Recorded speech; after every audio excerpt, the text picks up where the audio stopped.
We will never really have pure privacy here. No, we'll never, because there's cameras all over this place. Welcome to the new studio, everybody. What's up? What's up? My name's Alex. I go by Michin Alex on my Korean channel, and I'm here with a good friend of mine. This is Cedric. Skycedi. That's right. What's going on? Today we're going to do just a little podcast style, talk about something that we've been talking about a little bit, kind of why we're here, but also we thought, hey, this first video, let's try to make this a little more clickbaity.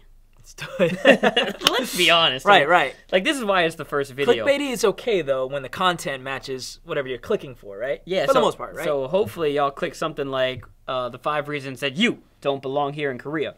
And some of you might. I don't know. Yeah. This is kind of to figure it out, right?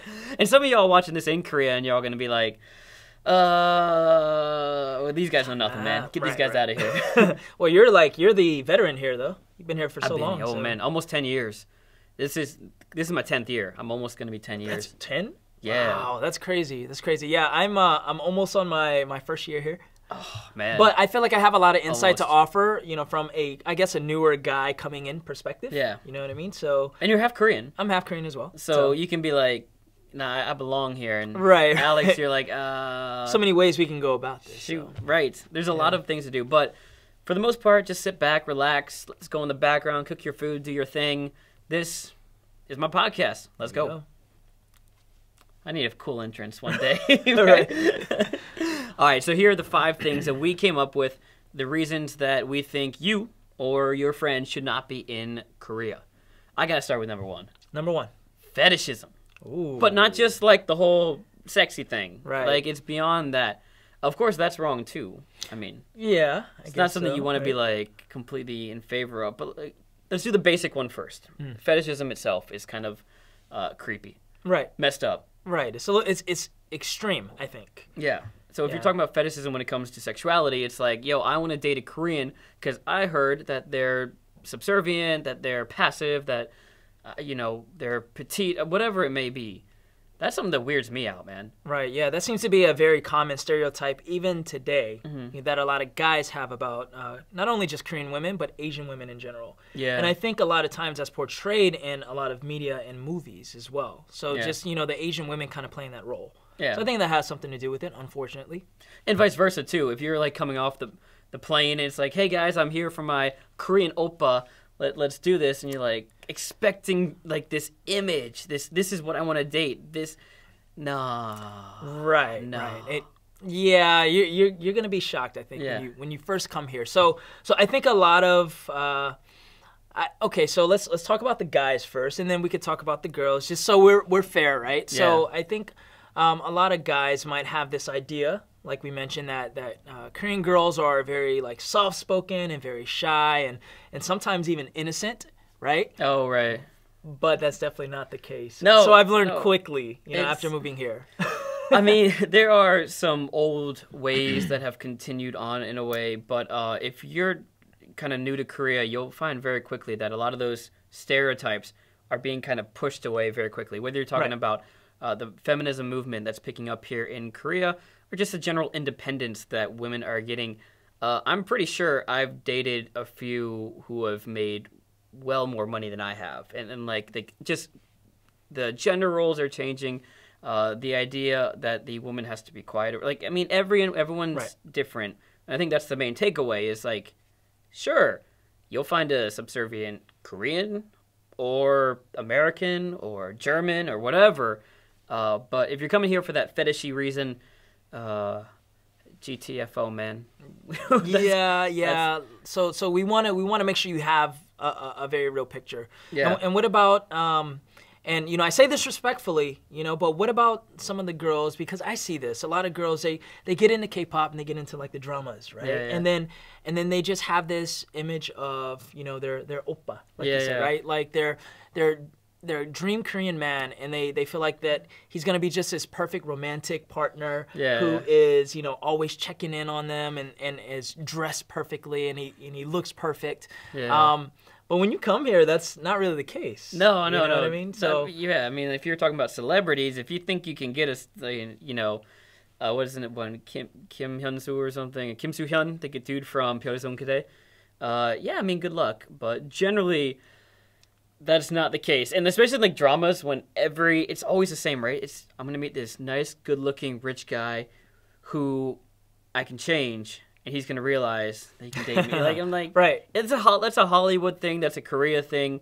A lot of people when they come from the States and go to Korea, or when they come from Korea and go to the States, because we're Americans, so we know this stuff, I guess, but like, it's not about fetishizing as much as it's like a fantasy. It's an unrealistic fantasy. Like, you'd be surprised at how many Koreans have this image that we live Hollywood lifestyles, like they do in the movies. And it's like this dream. I know Koreans that go over there and Americans that come over here, and they expect to marry into what they saw on TV. And like, why are we having so many arguments with the mother-in-law? And I'm like, yeah. Right. You didn't do your real homework. Right. So it does go both ways, I think. Yeah. Yeah, for sure. So that's a big reason to not come here if you have that expectation or you have that mindset. Because it's not reality. Yo, we didn't even get to cultural fetishism. Can we just make that number 2? I don't know. Is that okay? We can. Or a bone like 1.5 or 1 1.5. If you're one of those cultural fetish people that want Korea to stay a certain way in your mind, and you're like, I hate the fact that there's American restaurants in Korea. Right. Korea must remain traditional. I'm like, no, man, Korea is more modern than like almost every other country I've been to, if not every other country. Right. And people that fetishize like, oh, I hate Western influence in Korea. I'm like, nah, man, Korea is that. And so people who have this kind of like weird, we could talk a little bit about it. Yeah, and it's funny because you don't hear a lot of people talking about the cultural fetishes, I guess, you know. But yeah, so Korea is a dynamic country with a dynamic culture that is changing rapidly. And so, my mom just visited me here in Korea for about 3 weeks. And so she left Korea. She was born and raised in Seoul, Korea, and left Korea in 1980. And so when she came back, this is like her first time in almost 40 years. Right now, granted, she did make a short trip back years ago, but she doesn't really count that because she didn't really get a chance to explore her hometown. But so this is like her first time really back in almost 40 years.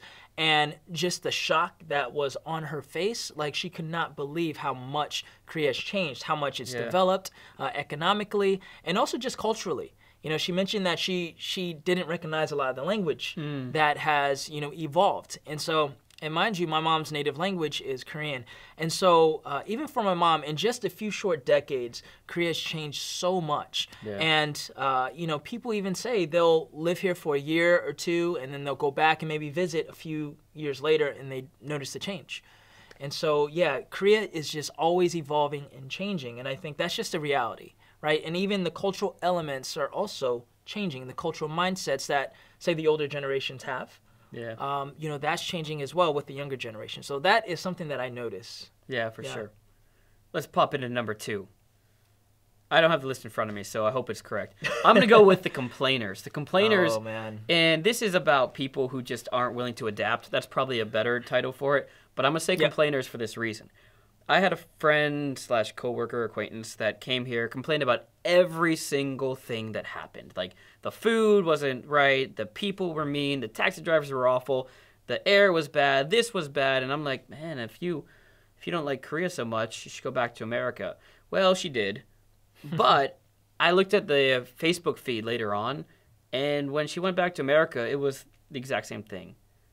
Americans are this, Americans are that, the food here is this, I can't believe how gross Americans are. And that was one, that person could adapt anywhere. And maybe they shouldn't be anywhere. I don't know how to say that exactly. Just go to bars or something. But it takes a lot of adaptation in Korea if you're coming from a country that is culturally very distinctive from Korea, very different from Korea. And if you can't deal with it, or if your friend can't deal with it, and your friend's like, should I come to Korea? Think twice about it. I mean, how much did you have? You have Korean in your blood, and yet I'm sure coming here, you've noticed some differences. Oh yeah, absolutely, absolutely. I mean, just the way of living here is different, and even the mindsets are different. Now, I grew up with a mom who really she really instilled a lot of Korean influence in us, but even that wasn't enough to really prepare me for what I was to see, right, when I came here. And so, not that it was a bad thing, it's just different. you know. And so again, Korea has evolved so much, and yeah, so I think yeah. If you can't deal with differences in culture and differences in language and differences in the way that you say no, or the way that people say no to you, like little tiny things you had no idea. Like I had this project in grad school once, and I was trying to get together this huge end of the year thing. We were all going to go to a nice restaurant, have food together. We had the budget for it, and the professor said, well, I think maybe we shouldn't have alcohol at the meal. So I went and fixed it, brought back a new plan. Well, I think it's a little bit far from campus. Went back, fixed it, had the whole thing. And, well, I think maybe we should think about it some more. Something ridiculous like that. Right. And until the very end, after we put down a deposit, they were like, Alex, no, can't do it. And these are these small cultural differences that if you can't, I took it on the chin at that point. I just... Right. That was a huge punch in the face. Right. But if you're someone who can't deal with that, whatever the cultural difference is, go. You're going to have a hard time, a very hard time. And here's another thing. With that, you can't really expect to come here and change the culture. Right? No. I think a lot of people... They come in, and once they're hit with the shock of how the culture really is, and it's so different from how, they were raised and what they're used to, in many ways, they try to change how the perspectives are here or how people do things here because they have an issue with it. And that just really doesn't fly. It doesn't fly. It's not going to work. Sorry. No. Fix that. Fix yourself. Do it. Yeah, the next one, I don't know how we're going to title this next one, though. You brought up a good point before we were actually getting into it. It was about people who can't deal, it's like adaptability, but people who can't deal with hierarchy and the way that some of the business structure is set up here. Right. You have any issues with that, about having leaders above you that you're not thrilled with, or have you seen people deal with stuff like that? Yeah, so that's a very good point because... You brought something up. Yeah, it is a good point, actually. I know it's a good point because I brought it up. Right. Well, besides the obvious. For me, I personally, for the most part, I don't have a huge issue with, leadership and authority, especially if you're older or if you're in a position of power. I know how to address you. I know how to respect you, and that's how I grew up. Again, with my mom's influence and with her teaching me and drilling that within me, that's not something that is an issue for me to adapt to. Do I agree with everything all the time, or do I like it? No. But, even native Koreans, especially the younger ones, many of them, they don't like it. Yeah. But it's just how it is, right? But then again, on the flip side, I do have friends who are foreigners who come here, and I think a lot of them get a heads up that the culture is hierarchical sometimes, and there is this, power position thing in the culture. But once you experience it, it was tough for them to really adapt. And so, without getting into detail, I have seen some people really take issue with the authority and with people in position of power. Yeah. And it's difficult for them to not argue back or, to just... And how we call it in Korean, chamo, or just like, humble yourself and, just put the other person first. Yeah. So, I've seen that, and it's really difficult because in the West, in America, you're taught to be individualistic. You're taught to stand up for yourself and to, speak the truth, speak your mind. In Korea, that doesn't fly. Not so much. Not as much. Not if you're talking to a boss. But there are ways to do it. It's about the adaptability thing, too. Like, if you can kind of massage an idea into your boss's, thinking. Massage your ego a little bit. You're able to do it. Yeah. But you have to play the game. You then have to accept that maybe your boss will take that idea as his own, even though you came up with it. True. You have to deal with some things that you would never believe you had to. Not all of it's bad either, by the way. Some of it's good too. I mean, I got tons of great free meals from my bosses. There are pluses and there are minuses. But if you're someone who is, I would say, stubbornly independent and you want to get into business or, you're going to be struggling a little bit. So I'm going to go ahead and say, don't come to Korea. Unless you want to do business and make some money, but then go back home and do that thing. So what's next? Because my phone's on the ground and man, it's like way down there. I don't know how to deal number with 4. it. Oh, I gotta tie my shoe. Oh, your phone's locked. Oh, my shoe's coming down here. And number 4, I don't even know where we're at. We got the complainers. We had the stubborn people, the fetishists. Oh, we wrote down. I like this one. Western superiority. Oh. Western superiority. This one was a suggestion by a friend of ours, like the titling of it. And Western superiority, for those who don't know, would be where it can be any superiority, by the way, whatever country you're from. But Western superiority is this kind of points at America or Europe and says that the way things are done there is correct. Therefore, Korea should conform to the ways that things are done in the States and or wherever it is. And to be honest, I probably was guilty of assuming a lot of those things when I came to Korea as well. Are you? You still in that phase, man?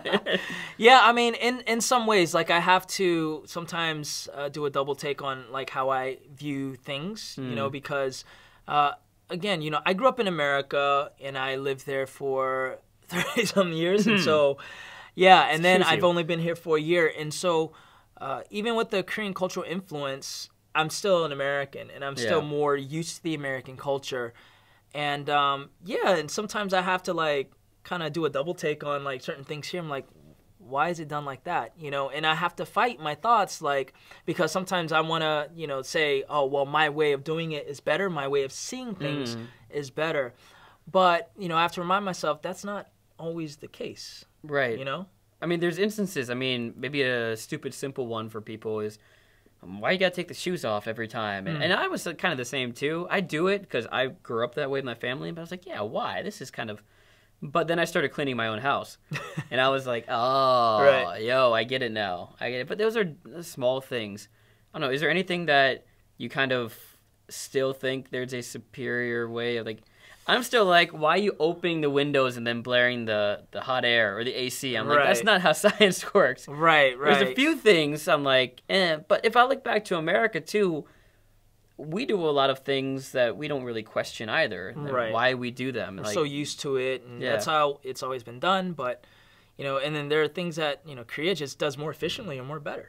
You know? Yeah. Is that correct way to put it, more better? Yeah. So he's going to be done with an English teaching job I soon. Should not Don't be worry. Doing what I'm doing. He'll be out. But yeah, like a small example would be restaurant service. Like the differences in restaurants in America, you know, where you have service versus in Korea. Right, and even you mentioned earlier that you had a job with Outback Steakhouse. Right, and I actually had many service jobs as well where I worked as a server. In America, by the way. In America, and it's just different. Like I feel like the way it's done here is so much more efficient. Yeah. Right, you come in and all the silverware is on the table, and then usually the water is at the table, and whenever you are ready, then the server will come. And a lot of times you'll have a little bell that you can ring to signal the server to come, or you can just flag them down, right? And then after you order, they'll, you know, once you place your order, the food is coming out or whatever, they'll already put the check on the table. So whenever you're ready to go, you just, you know, go up to the front and pay. Whereas in America, a lot of times it's based on the pace of the server. Right. And it's not always the most efficient because you need a drink refill and you're just kind of like waiting for them to come back to the table.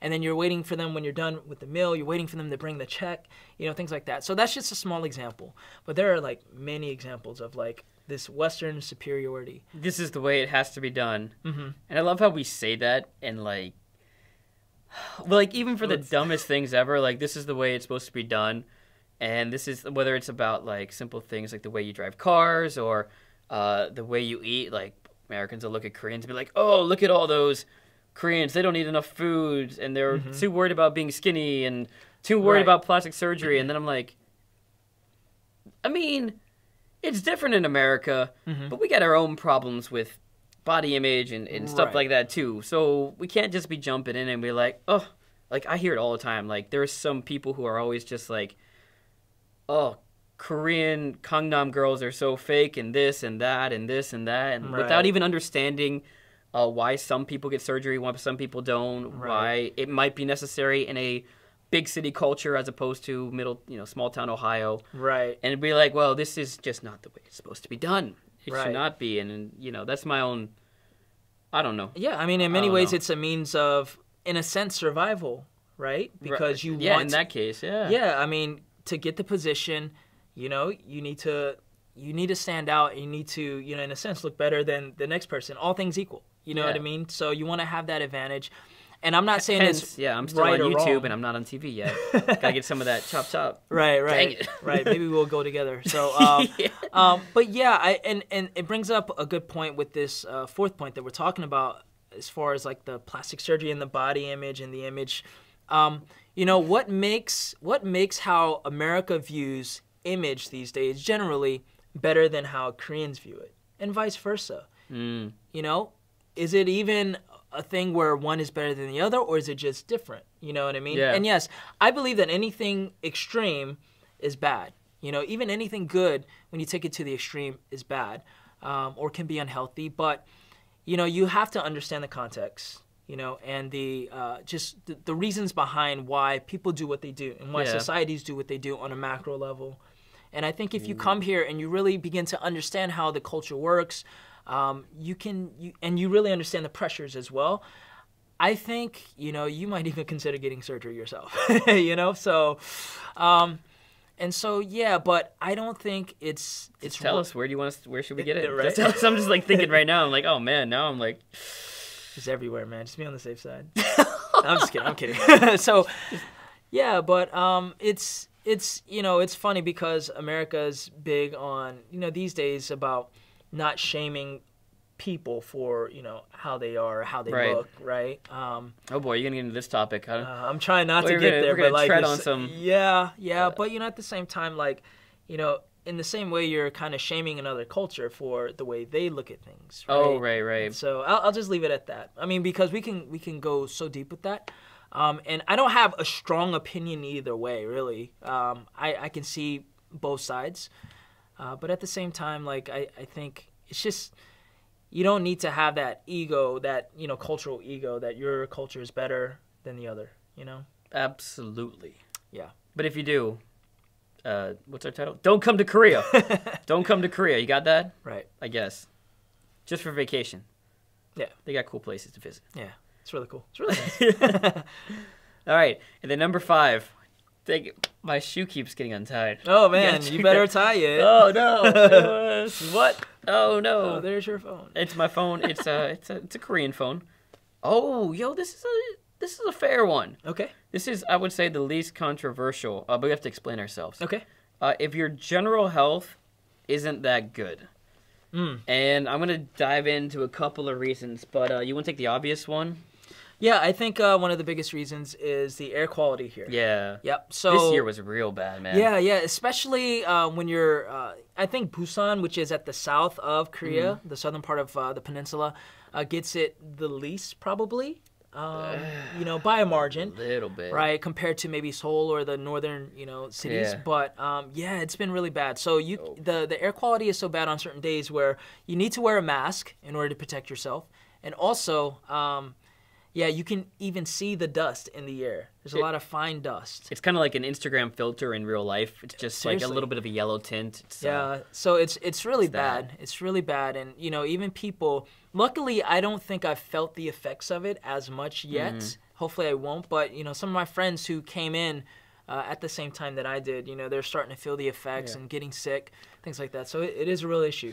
I like running. Outside. And this year was the worst year because if it was not too hot or not too cold, it was polluted. Couple of good days, but just wasn't that good. So if you're someone with asthma, or maybe a newborn baby, or you're pregnant, just be aware of the situation, and the very least protect yourself with the right kind of mask.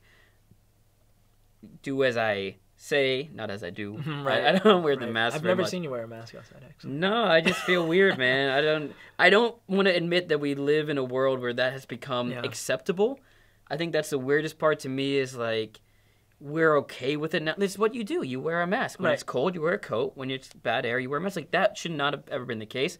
Maybe I'll do a different talk on that one day. But it's a real thing. It's a real issue. Another thing to consider is whether or not you can get insurance when you come over here. If you get insurance in Korea, you have great deals at the hospitals, man, and you can get by with relatively low wait times, low costs, but sometimes it's not always in your best interest. I mean, some of the greatest hospitals in the world are, Cleveland Clinic in Ohio, where I'm from. So if you're someone who suffers from certain illnesses, make sure to do your homework beforehand. Yeah. And check on that too. Right. Otherwise, be careful. You got high cholesterol, like I do. Yeah. Because it's a lot of samgyeopsal. A lot. If you don't know what that is, it's like eating cholesterol. I don't even know what to say. Basically, it's just taking lard and just stuffing it in your mouth. But it's so good. It's so good.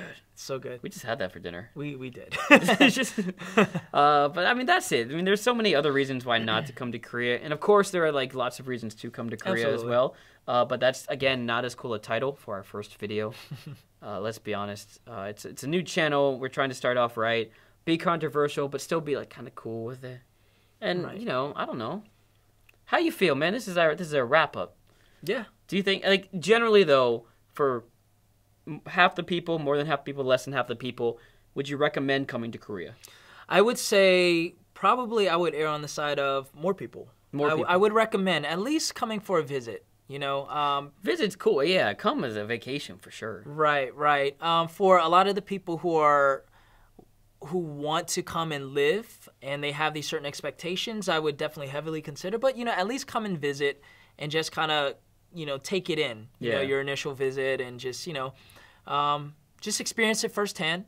And then you can kind of see how things are. It's hard on a short visit, but at least it's better than just getting all your information from K-pop and dramas, right? So Korea is a beautiful country with rich history. And the culture is beautiful, and again, it's dynamic.